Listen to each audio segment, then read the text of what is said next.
사랑합니다.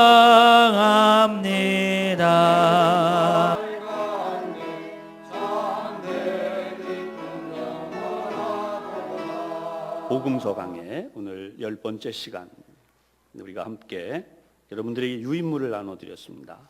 유인물이 약간 멋있게 인쇄가 됐죠. 우리 부목사님들이 참 정성을 기울여서 이제 인쇄가 칼라로 나올 수 있도록까지 이렇게 됐습니다. 인쇄기가 아주 좋은 인쇄기로 바뀌어서 그래서 이 부분 우리 함께 나눌 것입니다. 왜 복음서라고 하는가? 왜 복음서라고 하는가? 유앙겔리온이라고 하는 헬라어의 의미에서 따온 것인데요. 온 세상에 좋은 소식을 알릴 때 주로 로마의 황제가 아우구스투스 그의 소식을 알릴 때에 이 문구를 사용했다는 거죠. 그래서 황제가 자신의 어떤 칙령을 전달할 때 주로 사용했던 거예요. 이런 좋은 소식을 전한다라고 했다는 것입니다. 그래서 이런 통치자의 소식을 전달하는 데서 비롯되었다.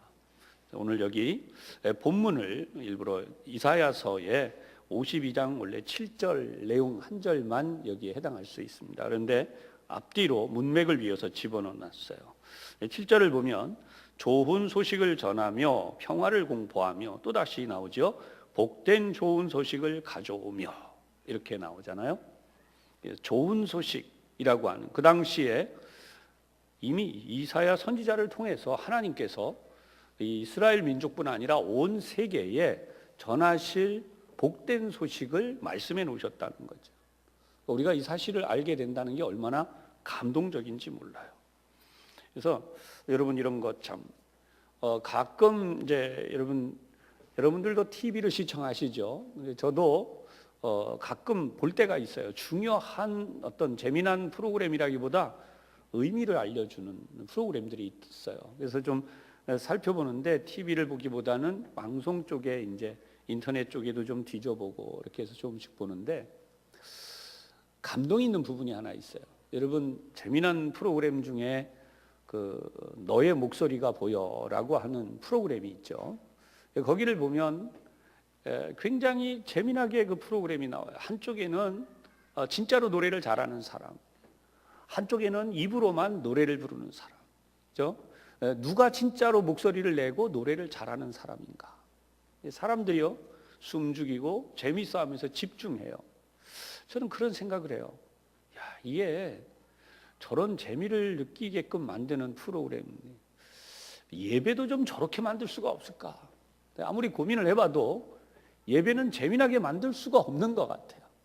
뭐 예배하기 전에 뭐 재미난 코미디도 좀 하고 어떤 즐거운 뭔가를 좀 이렇게 좀 프로그램을 진행을 하고 그런 상태로 긴장을 준 다음에 예배, 그죠? 근데 그게 안 되는 거예요. 여러분들도 이 자리에 다 계시지만 만약에 그런 프로그램을 예배 시간에 도입을 하는 순간 이제 예배가 아닌 거죠. 근데 또 재밌는 게 있어요. 우리 목회자들이 모여서 통상 이렇게 좀 한 것인데요. 똑같은 형식, 똑같은 예배, 똑같은 말씀, 똑같은 톤으로 하니까 성도들이 무료해 한다는 거예요. 우선 예배를 딱 시작하자마자 대부분의 성도들이 관심이 없어요. 꼭 그렇진 않은데 그 목사님들의 표현은 그래요. 대부분의 성도들이 관심이 없어요. 뭐 영상에 갑자기 어떤 뭔가를 탁 틀면 성도들이 거기 눈이 반짝반짝 집중이 되는데 뭐 이렇게 예배가 어느 정도 진행되면 대부분 피곤하셔서 힘들어서 그럴 수 있지만 스르륵 눈을 감고 뭐 이렇게 예배에 대한 관심이 사라져 간다는 거예요. 이게 참 어려운 얘기예요. 예배라는 게 뭐냐라고 할 때 바로 이렇게 오늘 여기 나와 있는 것처럼 좋은 소식, 이 당시에는 이런 황제의 소식이 알려질 때요 백성들은 열광을 했어요. 그러니까 이 소식을 전하는 자체가 얼마나 감동이 있었는지 모릅니다. 한번 이사야 본문 앞뒤를 보도록 하겠습니다. 6절을 먼저 보겠습니다. 그러므로 내 백성은 내 이름을 알리라 그랬어요. 그러므로 그 날에는 그들이 이 말을 하는 자가 나인 줄 알리라. 하나님의 말씀이 전해질 때에 기쁨으로 알아듣는, 사실 요즘 세상이 너무 발전했고 너무 재미있어져서 우리나라에 복음이 전해졌을 당시만 해도 선교사님들이 프로그램을 짰잖아요. 부활절 때도 그랬지만 성탄절 때가 되면 그 시즌에 교회를 못 와서 동네 사람들이 한 번도 교회를 안 나오던 사람들도 그때는 달려나. 너무나 즐겁고 좋은. 근데 이제는 조금 전에도 제가 말씀을 드렸지만 어느 목사님의 표현처럼 TV는 나의 목자시니 TV가 더 즐거워요. 설교 말씀보다 더 은혜로운 말씀들이 TV에 많아요. 설교 예배도 기독교 방송 채널들도. 근데 언젠가 그 얘기를 들었어요. 신도들에게 물어봤대요. 성도들에게 물어보니까 목사님 설교가 거기서 거기예요. 맨날 들으니까 그 방송이 그 방송이에요. 다 이제는 그러니까 그 TV도 별로 그렇게 잘 안 보게 되는 거예요. 대부분 보면 세속 방송들을 많이 보신대요. 참 어쩔 수 없는 것 같아요. 그래서 연세별로 이렇게 보니까 제일 많이 보시는 연세 든 분들이 산속에 들어가서 왜 혼자 사는 분들이 있잖아요. 나는 뭐다 이렇게 나오는 거 있죠. 그걸 그렇게 재밌게 또 보신다네요. 그러니까 이 건강 관련 이런 프로그램들을 관련해서 많이들 본다는 거예요. 사실 우리가 사는 세상에 건강한 나쁠 것이 하나도 없죠. 건강은 좋은 것이니까요. 그런데 가장 중요하게 우리가 영적으로 하나님의 자녀들이 하나님을 향해 나오고 있다. 이게 얼마나 중요한지. 저는 오늘도 여러분들이 이 말씀을 드리는 거예요. 수요 예배에 우리가 이렇게 나오고 있고 이만큼 모인다. 이게 엄청난 겁니다. 수요 예배 안 나오는 교회들이 많아요. 목사님들 중에 수요 예배 어떻게 해야 되는지 고민하시는 분들 많습니다. 그런데 오늘도 우리가 주님을 알기에 이렇게 나왔어요. 그런 의미에서 여러분들을 주님의 이름으로 칭찬합니다. 아멘. 옆에 있는 분들도 한번 칭찬해 보세요. 당신을 칭찬합니다. 시작. 네, 수요 예배 나오는 젊은 사람들이 어쩌다 한번 나오면 우리 어르신들이 막 얼싸안고 좋아서 두들겨주고 막 이게 보통 일이 아니에요. 지금 대부분 세상 사람들이요 바빠요. 일하기 바빠요. 근데 그 일하기 바쁜 것도 핑계지만 또 핑계가 있어요. 즐겁고 좋은 데가 많아요. 갈 데가 많아요. 너무나 우울한 소식은 고시원 같은 데를 가면요, 지금 노량진이나 이런 데 가면 수년째 시험을 준비하느라고 밤낮이 없는 친구들이 있어요. 하루에 3시간, 4시간 자고 공부하는 사람들. 참 안타까운 소식은 누구보다 열심히 공부했는데도 그러니까 이런 이야기. 오늘도 이제 제가 잠깐 그 영상에서 좀 본 것은요, 여러분 그 유명한 연예인 관리업체에서 가수들이 막 다 나오고 대단하잖아요. 그런데 가수가 나왔어요. 그런 사람들이 다 평가를 하는 거예요. 저 사람은 진짜 노래를 잘하는 사람이에요. 저 사람은 입으로만 하는 사람이에요. 저 가짜야 이렇게 평가. 도저히 알아낼 수가 없어요. 근데 마침내 가짜인 줄 알았던 사람이 진짜인 경우가 있어요. 거기에 환호가 터지는 거죠.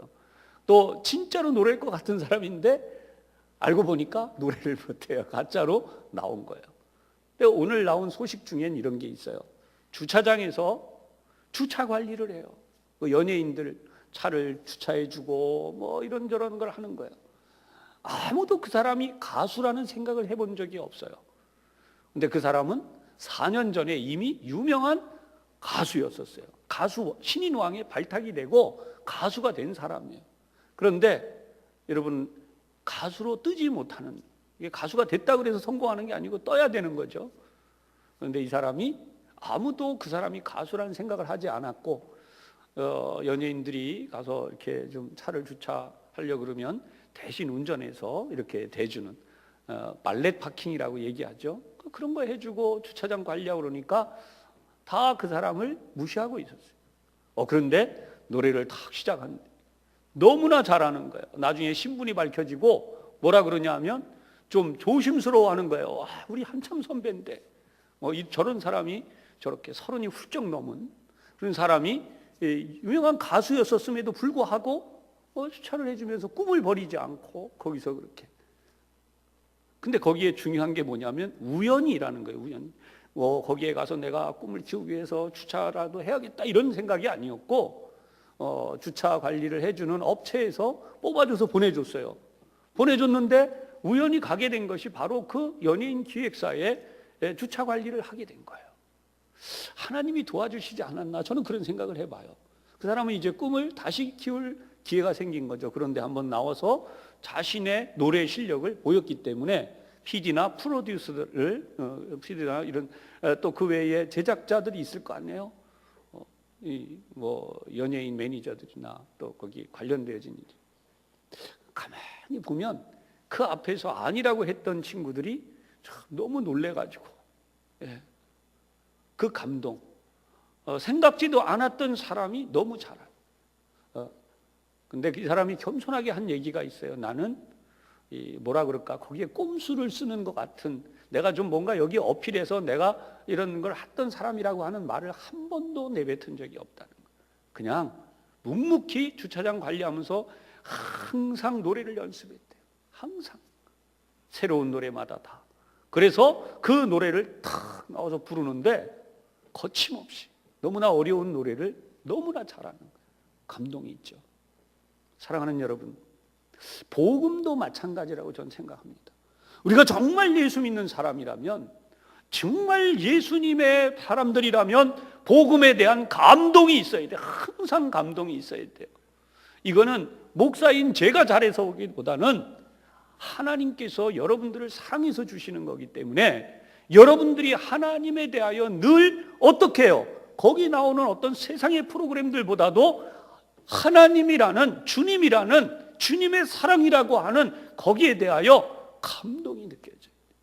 주차관리 수준이 아니라 하나님은, 우리 주님 예수님은 하늘의 그 영광을 버리고 이 땅에 내려오셨어요. 인간이 되셨어요. 할렐루야. 여러분, 이게 얼마나 유명한 주제이고 이게 얼마나 놀라운 건지를 우리가 좀 깨닫기를 원해요. 항상 설교를 준비하고 목회를 위해서 설교를 연구하고 설교학을 우리가 배우고 가르치고 다 하지만 큰 주제가 그거예요. 인간이 되신 하나님. 이 감동이요, 이게 느껴져야 되는 거예요. 하나님이 인간이 되셨다. 초대교회 성도들은 이 말을 들으면 자지러졌어요. 어쩌지를 못할 정도로 자기의 전 재산을 내놨고 자신들의 생명을 내놨고 자녀들이 죽음에 처한다 할지라도 결코 굴하지 않았다는 거죠. 어떻게 우리 시대에 다시 이 열정과 이 은혜가, 이 역사가 회복이 될 수 있느냐?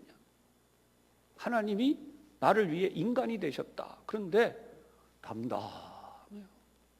왜 그럴까요? 오랜 세월 동안 늘 들어온 말이에요. 그 군인들이 대개 사병들이 사고를 내기보다는 익숙한 사람들이 사고를 많이 내는 케이스가 있는데, 그게 뭐냐 하면 지뢰밭이랍니다. 사병들은 지뢰밭에 대해서 철저히 교육을 받아요. 그러니까 근처를 안 가려고 하는 거예요. 근데 이 지뢰밭에 대해서 너무나 익숙해져 버리면 오랫동안, 그러다 보면 지뢰를 이렇게 안타깝게도, 그러니까 여러분 정말 우리 인간이 실수하는 것은요, 익숙해졌을 때요, 반복했을 때. 같은 길을 수백 회 또는 뭐 그 이상 다니다 보면 사람이 너무나 익숙하니까 주의를 기울이지 않는다는 거죠. 운전이 그렇다는 거예요. 속도를 줄이시오, 줄여야 돼요. 커브가 있습니다, 커브에 맞춰야 돼요. 눈비가 내리는 날 어떻게 해야 됩니다, 그거 해야 돼요. 근데 사람들이요, 익숙해지니까 그걸 안 하는 거예요. 오늘도 우리가 신앙생활하고 있으면서 주님에 대한 믿음을 일깨울 때, 여러분들이 이 6절에 나온 것처럼, 그러므로 그날에는 그들이 이 말을 하는 자가 나인 줄 알리라. 내가 여기 있느니라. 얼마나 많은 그리스도인들이요, 나는 하나님을 정말 만나면 만났죠. 근데 문제는 만난 걸 만났다고 인정하지 않고 있다는 거예요. 주님이 내 안에 계시고, 주님이 바로 옆에 계시고, 주님이 지금도 내 가정에 계시고, 지금도 주님이 내 사업장에, 내 직장에 같이 계신다고 하는 데 대해서 지식적으로는 인정하는데, 문제는 뭐냐? 삶으로 살아내지는 못해요. 이게 오늘의 아픔이에요. 지식적으로 주님을 위해 정말 힘차게 살아봐야지. 정말 열심히 살아봐야지. 그게 우리 믿는 모든 사람들의 소망이고 확실한 믿음이잖아요. 할렐루야. 그게 분명히 있어요. 그런데 문제는 우리가 마땅히 주님을 위해서 희생해야 될 때가 오거나 주님 때문에 손해를 감수해야 되거나 예수 믿는 사람이기 때문에 때로는 불편해져야 할 때에 우리는 그것을 너무나 쉽게 포기해버린다는 거예요.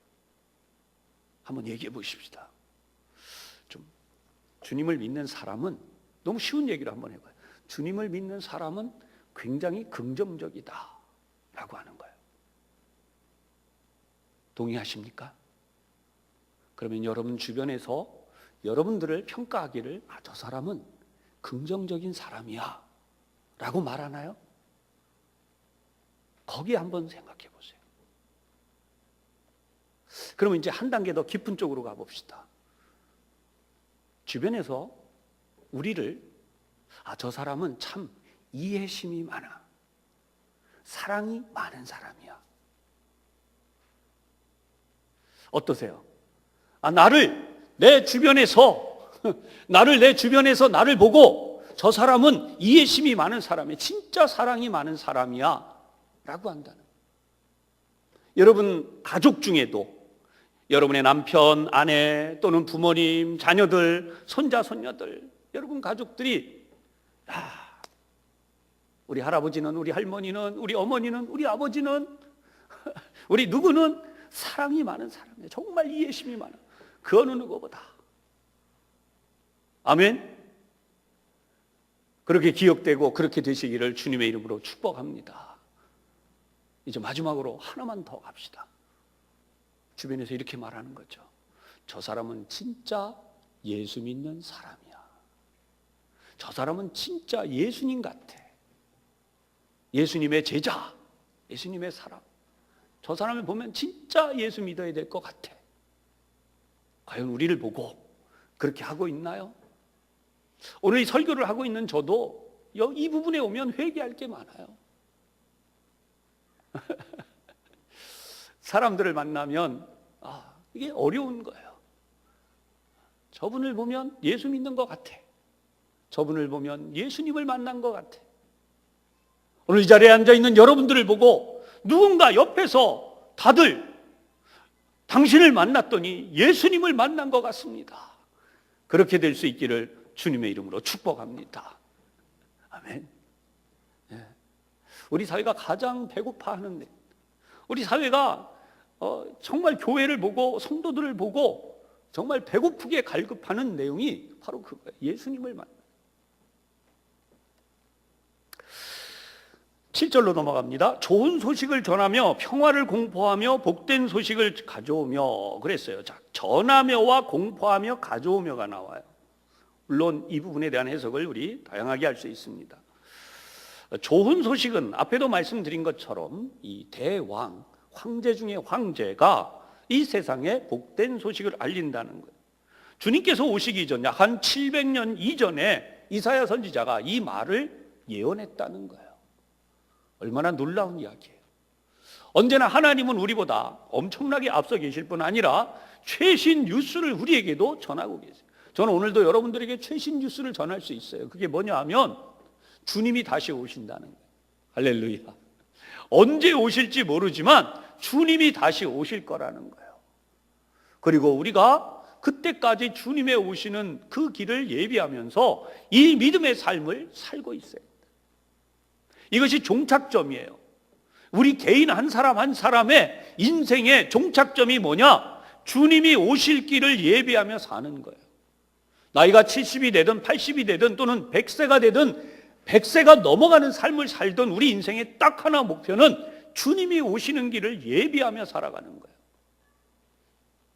거예요. 죄송한 표현이 될 수 있지만 얼마나 열심히 일했냐, 얼마나 많은 돈을 벌었냐, 얼마나 세상에서 성공했느냐, 얼마나 또 사람들이 알아주느냐, 이런 게 아니고요. 정말 우리가 인생의 목표는 예수 믿는 거예요. 그리고 예수를 잘 믿어서 주님이 오실 길을 예비하는 삶을 사는 거예요. 우리 청년부들에게 제가 이제 설교를 들어가면 우리 청년들이 좀 불편해하는 것 같은 느낌이 있는 설교를 하게 돼요. 그게 뭐냐면 로마 시대에 왜 300년 어간에 기독교가 국교화될 수 있었나라고 하는 백그라운드, 그 배경을 얘기하는 거예요. 그럼 초대교회 성도들은 어떻게 살았기 때문에 그러냐? 별 오해가 다 있었어요. 여러분, 초대교회 성도들을요, 식인을 한다, 식인종들이다라고까지 했어요. 왜냐하면 예수님이 보혈의 피를 우리에게 주시고 그 살을 우리에게 주셨다라고 해서 메시지 중에 피를 마신다, 그 다음에 살을 먹는다 그래갖고 막 그런 오해도 있었어요. 트라이안 황제 때 보고서에 올라간 내용들을 보면 그런 얘기들이 나옵니다. 그래서 기독교를 은밀히 조사를 해요. 그런데 피해 다니면서 얼마나 많이 박해를 받았고 죽었는지 몰라요. 오늘 우리 이 복음서 강의를 하고 있는 이 배경 때에 수많은 사람들이 박해와 죽임을 당했어요. 우리는 너무나 이런 내용을 깔고 편안하게 복음 이렇게 보고 있죠.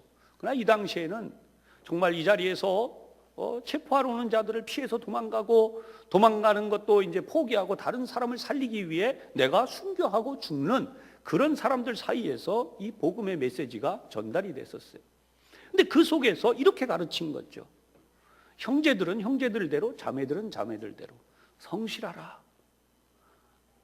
너희들이 어떤 삶을 살든 간에 세상에서 야근자의 삶이 아니라 성실하게, 하인이 되었으면 하인으로서 충실하게, 종이면 종으로서 충실하게, 지도하는 상전이 되었으면 상전으로서 충실하게, 여자나 남자나 정절을 지키고 자기가 맡은 바가 있으면 성실하게 해내고 죽음까지도 불사하면서 하나님을 섬기되 그런 섬김으로 맡겨준 가정을 지키고 직장과 사회를 지켜라. 그렇게 가르친 거예요. 그것이 성실함이에요. 그 당시에 성도들의 삶이었어요. 좀 더 오늘날 쉽게 설명하면 이런 방향이 됩니다. 직장이 끝났어요. 뭐 직장에서 마찬가지지만 직장이 끝났어요. 그러면 다른 데 안 가고 집으로 와요. 가서 술 먹고 나이트클럽에서 놀고 뭐 하고 이런 게 전혀 없어요. 그냥 오직 성실하게 가정, 집 그리고 직장, 사업, 그냥 그런 거예요. 계속. 그 다음에 예배드리는 삶. 여러분 평생을 그렇게 산다고 해보세요. 지금도 만약에 예수 믿는 형제 자매들에게 제가 이렇게 얘기합니다. 자, 여성들은 무릎 아래 10cm 이하로 내려가는 긴 치마를 입어서 절대로 상대방에게 음욕, 간음죄를 짓지 않고, 막 댓글이 빗발칠 거예요. 제가 이런 얘기하면 뭐 그게 그런 거냐. 지난번에 누군가 어떤 여성이 나와서 그렇게 얘기를 했어요. 내 몸이 뭘 입었든 그건 당신이 즐기라고 입은 게 아닙니다. 이렇게 댓글을 썼어요. 그러니까 남자에 대한 불편함을 이야기한 거예요. 거꾸로 얘기하면 남성들에 대한, 여성들도 마찬가지가 되겠죠. 남성들이 만약에 근육질에 잘생긴 몸, 나는 당신인데 나를 그렇게 당신의 뭘로 여기라고 내가 이렇게 한 게 아닙니다. 이런 식으로. 여러분, 이게 얼마나 잘못 가는 사회입니다. 사실은 성경은 우리에게 마음으로 음욕만 품어도 간음한 죄다라고 할 만큼, 형제를 보고 바보라고 욕을 해도 지옥에 간다라고 주님이, 누구를 미워하기만 해도 살인죄다라고 할 만큼 그 정도로 진지하고 진실하게 살아가는, 그것이 지켜진 것이 초대교회였어요. 오늘날 우리의 자녀들이, 우리 아들, 딸들이, 손자, 손녀들이 이걸 지킬 수 있도록 지도할 수 있는가? 저는 여기 퀘스천이 있어요. 너무나 어렵지 않느냐. 왜냐하면 목회자의 자녀들에게도 세상의 유명한 연예인들이 그들의 우상이에요. 핸드폰에 사진 배경으로 올리거나 또 개인들이 좋아하는 누구냐 그러면 다 그런 얘기해요. 하나님과 관계없는 세상을 찬양하고 우상을 섬기고 스스로 자기들이 아이돌, 자기들이 갓 하나님이라는 명칭을 받기에 주저하지 않고 그렇게 하려는 그런, 만약에 누군가가 이건 죄야, 이거 하나님 앞에 잘못된 거야 라고 우리 그리스도인들이 지도할 수 있겠느냐라고 합니다. 이제는 다 유행이고 흐름이 되는 거예요. 그리스도인들이 돈을 벌면 왜 법니까? 복음 전하기 위해서예요. 오늘 한 보고를 보니까 2만 6천, 2만 7천 명이 올라가던 선교사가 지금 해외 선교사가 2만 1천 명 단위로 지금 떨어졌어요. 어떻게 된 걸까요? 선교를 포기했거나 돌아와 버린 거예요. 우리 모두는 내일 주님이 오실 줄 안다면 우리 뭐 얼마든지 다 그렇게 하지요 라고 하는 거죠. 아니 정확하게 주님이 몇 년 몇 월 며칠에 오실 줄 알면 우리 재산 정리해서 뭐 땅도 정리하고 집도 정리하고 뭐 적금 이런 것도 정리해서 정확하게 주님을 위해 드리면, 여러분 주님은 그렇게 하지 않으세요. 그게 비밀이에요. 놀랍게도 우리는 언제 갈지 모른다는 거예요. 이게 오늘 우리가 사는 삶의 현장이에요. 그렇기 때문에 오늘 이 말씀이 우리에게 중요한 거죠. 좋은 소식을 어떻게 하라고요? 전하라는 거예요. 전하라는 건 가까운 데예요. 평화를 공포하라는 얘기는 뭐냐면 정치적인 의미를 갖고 있어요. 세상에 대하여서. 그 다음에 복된 좋은 소식을 가져오라는 것은 뭐냐면 우리가 지금 여기 있지만 이 복음을 전하고자 하는 게 우리만 전하는 게 아니라, 예를 들어서 필리핀에 우리가 선교하기 위해 교회를 세웠다면 필리핀에 있는 그 사람들이 복음을 가져오려고, 우리 교회로부터 복음을 가져오려고 노력하라는 그 의미도 있는 거예요. 그런 의미에서 우리나라는 선교 초기부터 이수정 선교사를 비롯해서 이 사람 선교사라고 말해야 되는 두 분이 있는데 그들이 가서 성경을 번역을 해왔어요. 우리나라 사람이에요. 세례를 받고 그래서 성경을 번역해왔어요. 여러분, 번역되어진 성경을 선교사들이 한국 성경을 들고 들어왔어요. 이게 얼마나 대단한 이야기인지 몰라요. 그러니까 그것이 오늘 우리의 삶이라는 거예요. 그래서 오늘 7절 계속 보면 구원을 공포하며 시온을 향하여 이르기를 내 하나님이 통치하신다. 이건 굉장히 정치적인 거예요. 그러니까 예수 믿는 사람들은요, 만약에 지금 이 땅에서 좀 이런 말씀 죄송하게 이해하고 들어주세요. 부동산 투기를 하지 아니하고 집을 몇 채씩 소유하지 아니하고 지금 만약에 재산을 가진 이들 가운데 그리스도인들이 얼마나 많은 집을 가졌고 얼마나 많은 부동산을 가졌고 뭐 이런 식으로 분석해 나가면 주님이 보실 때 잘하였다 착하고 충성된 종아, 내가 복음을 전하는 일에 앞장섰음에 내가 너에게 복을 내리고 너의 후손들이 자자손손 천국에서 하나님의 상급을 누리게 하리라, 그렇게 하실 수 있는 분들이 얼마나 될까 걱정하는 거예요. 적어도 저는 이런 생각을 합니다. 최소한 그리스도인이라면 집 한 채 그 정도 있고 노후에 저 죽을 때까지 하나님 부름 받을 때까지 부끄럽지 않을 정도의 재산만 좀 있다면 그 나머지는 주님의 복음을 전하는 선교사들과 교회와 하나님의 나라를 위하여 아낌없이 드릴 수 있는 그런 양심의 하나님의 거룩함으로 채워진 삶을 살 수 있다면 얼마나 좋을까. 사실 이게 사회 복음이 돼야 되거든요. 이제 막 이 사회가 이 복음을 요구하기 시작했어요. 그러나 성경은 이미 오래전에 복음 자체를 그와 같이 얘기했어요. 오히려 예수님은 부자 그 관원 찾아온 젊은 청년에게 너의 재산을 다 팔아 가난한 자들에게 주라, 그리고 와서 나를 따르라. 이 청년이 걱정하고 갔다 그랬어요. 사람은 어디서 주님의 복음을 거부하는가? 이 세상의 부요함 앞에서. 결국은 그게 만몬이라는 거죠. 돈이에요. 돈 앞에서 인간은 결국 신앙의 그 자리를 들어가지 못하고 돌아서는 거예요. 그래서 주님께서 내 보물을 하늘에 쌓으라, 분명하게 돈으로 얘기하신 거예요. 내 재물이 있는 곳에 내 마음도 있느니라. 아멘. 아멘. 저는 어제도 재산을 좀 모았던 분, 교회를 세우는데 이사하고 본인이 또 좀 그랬다는 분을 만났는데 너무나 마음이 기뻤어요. 야, 이런 분이 또 있구나. 교회를 세우는데 자기의 전 재산을 내놓고. 우리나라에 살지 않는다 그랬어요. 한 번씩 우리나라에 교회를 세워놓으면 떠난 거예요. 그건 내 교회가 아니에요. 주님의 거예요. 내가 나가면 내가 주인 행세할 수 있는 거죠. 그러니까 해놓고 그냥 떠나버린 거예요. 야, 너무나 멋있다. 사랑하는 여러분, 하나님이 통치하시는 이 역사를 우리도 함께 할 수 있기를 주님의 이름으로 축복합니다. 거기 하나님의 역사가 일어나는. 자, 그러면 내려오십시다. 8절부터는 내 파수꾼들의 소리로다 그들이 소리를 높여 일제히 노래하니 이는 여호와께서 시온으로 돌아오실 때에 그들의 눈이 마주 보리로다.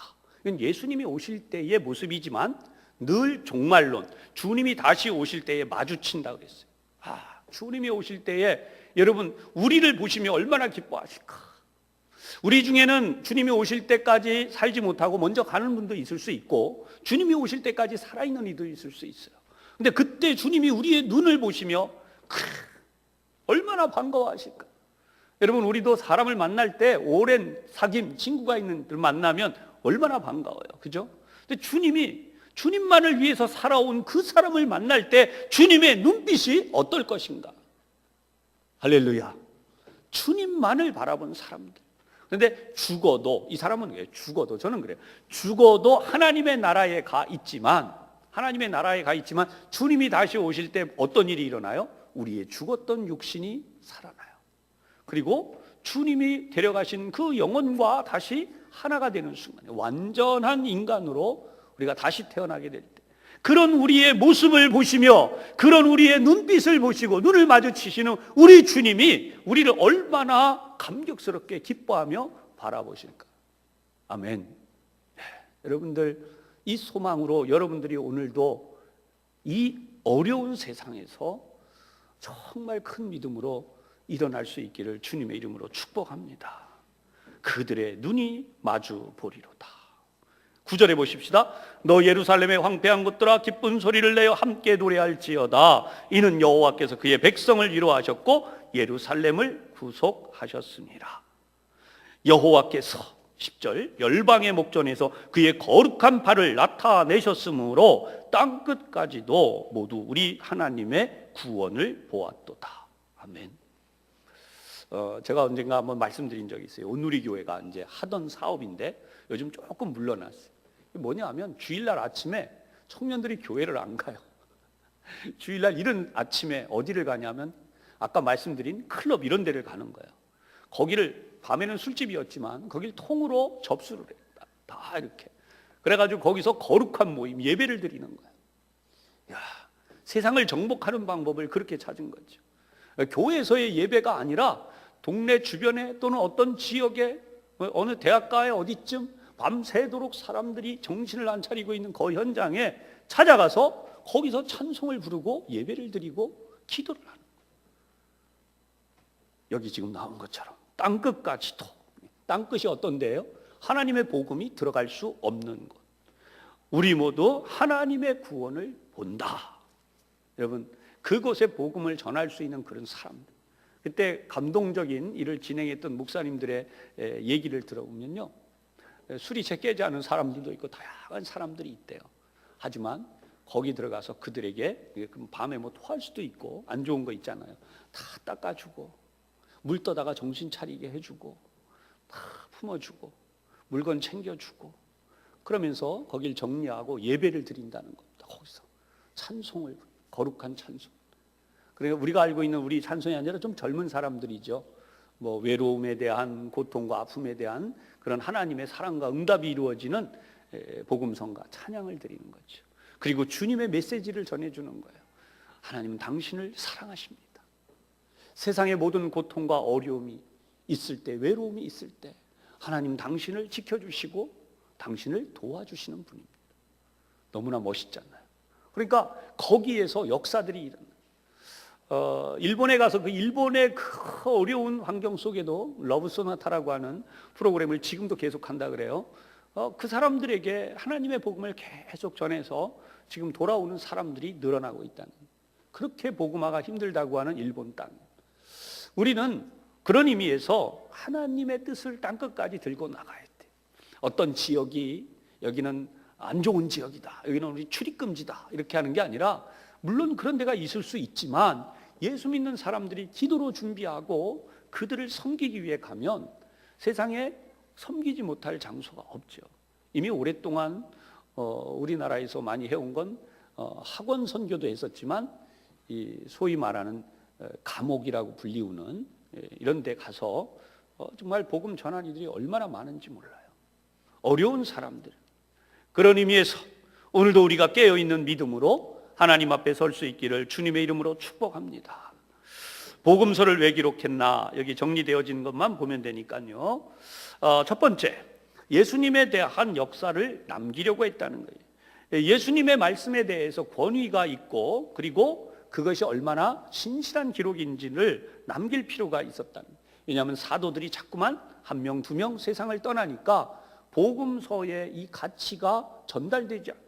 그래서 두 번째는 기독교 교리 교육을 위해서 이방 종교가 들어와 있고 이방 종교와 기독교가 혼합되기 시작하기 때문에 새신자들을 지도하기 위한 지침서가 필요했다. 아멘. 세 번째, 신약교회의 예배를 위한 성경으로서 이 신약성경, 이 사복음서를 우선 기록했다라고 하는데, 구약 예배를 드릴 때에 대부분 구약의 시편을 비롯한 이런 문서들을 우리가 봉독을 했어요. 그런데 예수님이 오신 이후에 예배를 드리는데 구약만 하는 건 아니에요. 오히려 예수님이 하신 말씀이 어떤 말씀이냐? 예수님에 대한 말씀을 들어야 했어요. 그래서 이 사복음을 기록했다라고 하는 거죠. 그 다음에 이제 사복음의 관점들이 나오는데요. 이 사복음이 3개 정도의 복음은 굉장히 공통점이 많아요. 그래서 92% 정도 공통점으로 나오고 있는데, 요한복음은 8% 정도밖에 공통되지 않아요. 그래서 마태, 마가, 누가 요 3복음은 공관복음서라고 얘기해요. 요한복음은 따로 이야기를 하게 된 것입니다. 그래서 앞으로 공관복음이라고 하는 이 신학 용어인데요, 이야기를 할 때는 같은 관점으로 보았다. 그래서 이것은 마태, 마가, 누가 3권의 우리 복음서를 일컫는 말이다라고 하는 거죠. 그러면 이 내용은 도대체 어떤 주제를 가지고 있는지 한번 보십시다. 마태, 마가, 누가. 마태와 마가와 누가복음의 1절씩을 우선 먼저 찾아냈어요. 누가복음은 어쩔 수 없이 4절까지 했는데요. 마태복음 1장 1절에 보면 아브라함과 다윗의 자손 예수 그리스도의 계보라 이렇게 나오고요. 마가복음 1장 1절도 하나님의 아들 예수 그리스도의 복음의 시작이라 이거 같아요. 그죠? 그 다음에 누가복음도 보십시다. 누가복음도 1절은 이미 이렇게 써 있기 때문에 지나가는데요. 2절, 3절, 4절 보세요. 처음부터 목격자와 말씀에 일꾼된 자들이 전하여 준 그대로 내력을 저술하려고 했어요. 결국은 뭐예요? 복음이에요. 그래서 이게 같은 내용, 이 복음 거의. 그런데 요한복음 1장 1절은 달라요. 복음이라는 말 대신에 말씀이라는 단어가 나와요. 이 말씀이 하나님과 함께 계셨으니 그랬어요. 여러분, 이 말씀이라고 하는 정말 독특하죠, 그죠? 예수님이 누구냐? 복음이라고 안 하고 예수님이 누구냐? 말씀이다. 할렐루야. 너무나 멋진 표현이에요. 예수님이 말씀이시다. 그래서 말씀, 로고스라고 하는 단어가 쓰여진 너무나 다르죠. 관점이. 자, 복음서는 왜 네 복음서인가? 근데 여기에 2가지 내용을 정리해 드렸습니다. 첫 번째, 사복음서를 처음부터 사복음서라고 나눈다기보다는 이걸 좀 하나로 합치자라고 하는 운동을 벌였다는 거예요. 그래서 통합 복음서를 만들려고 했다는 거예요. 그래서 그 유명한 이 교부가 타티아누스라고 하는 교부예요. 이 교부가 이것을 시도했었어요. 그래서 디아 테사론, 넷을 통하여, 디아 무엇을 통하여라는 것이고 테사론이라고 하는 넷이라는 뜻이에요. 그래서 이것을 통하여라는 거죠. 그렇게 해서 이 시도를 했고 그 후에도 많이들 시도를 했다는 거예요. 그러나 그럼에도 불구하고 결국은 어떻게 하기로 결정을 했느냐? 이 4권의 책은 각각 성령의 감동으로 지어진 책이다. 그래서 그대로 보존하는 것이 좋다라는 결론에 이르렀다는 거예요. 그래서 이 4복음서가 지금까지 존재하게 된 거예요. 그럼 4복음서만 있는가? 아니에요. 복음서는 다른 복음서도 있어요. 그래서 간혹 교회 밖의들, 기독교인이 아닌 사람들이 기독교에 대한 어떤 비난거리를 찾을 때에 여기 있는 내용들 갖고 이야기할 때가 있어요. 어떤 내용이냐면 도마복음, 베드로복음, 그다음에 예수님에 대한 내용, 어린 시절을 기록한 유아복음 등등이 있어요. 그래서 이런 것들에 대해서 두 가지로 명칭을 붙입니다. 하나는 외경이라고 해요. 외경.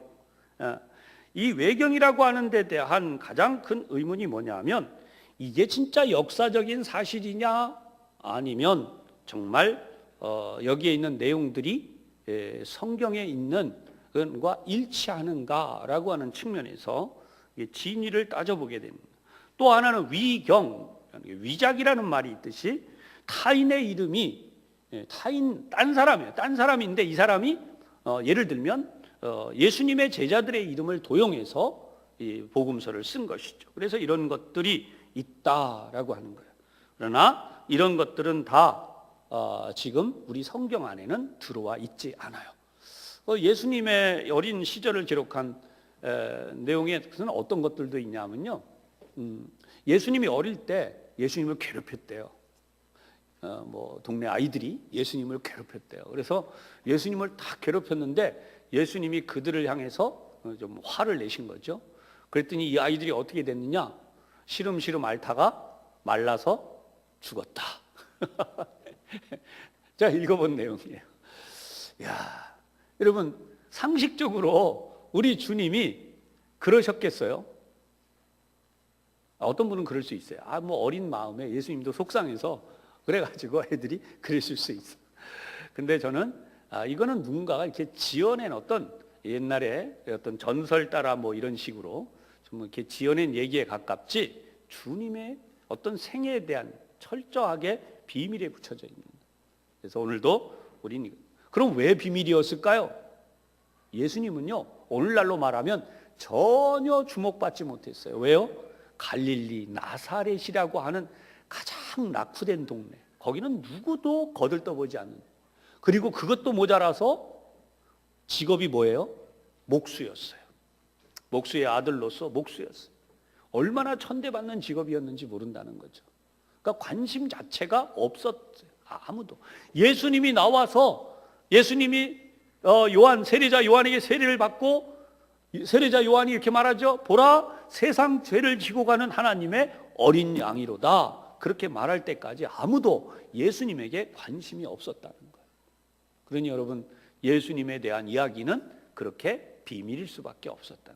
그 이후에도 예수님이 하시는 일을 대제사장, 바리새인, 서기관 이 사람들은 사사건건 대적했어요. 이 사람은 가짜야, 잘못된 자야. 결국은 하나님을 모독하는 신성 모독 죄를 씌워서 십자가에 죽이죠. 그 결과로 해서 예수님은 이제 영원히 주목받지 못하는 존재로 끝난 줄 알았어요.